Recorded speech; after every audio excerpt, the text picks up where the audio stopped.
तर गोदा ते नर्मदा अहिल्यादेवी जलयात्रेचा मध्य प्रदेशच्या महेश्वरमध्ये समारोप झाला। या यात्रेच्या निमित्तानं पाण्याच्या संवर्धनाचा संदेश देण्यात आला। अहिल्यादेवींच्या जन्मभूमीपासून सुरू झालेल्या यात्रेचा कर्मभूमीमध्ये झालेल्या ठिकाणी समारोप करून संदेश देण्याचा प्रयत्न करण्यात आलेला आहे।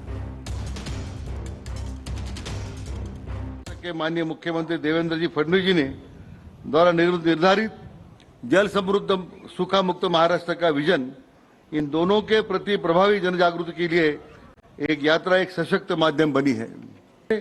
130 नदियों का पवित्र जल कलश हम इस यात्रा के माध्यम से लेकर आए हैं। आज इस मंच से महाराष्ट्र के माननीय मंत्रियों के कर कमला द्वारा ये दोनों पवित्र कलश मध्य प्रदेश के माननीय मुख्यमंत्री जी एम होलकर राजवंश के युवराज को सुपुर्द किया जा रहा है। एक क्षण ऐतिहासिक, सांस्कृतिक और आध्यात्मिक दृष्टि से अत्यंत महत्वपूर्ण है। ये पानी की समस्या इस भारत देश में नहीं रहनी चाहिए, इसका पहला संकल्प पुण्य श्लोक अहिल्यादेवी होलकर जी ने किया था।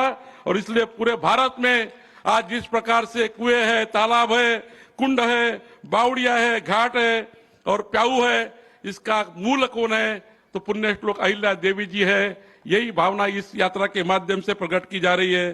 देवाभाऊ मुख्यमंत्री झाल्याच्या नंतर एवढ्या मोठ्या योजना, त्या योजना शेकडो मध्ये आहेत, शेकडो संख्या आहे।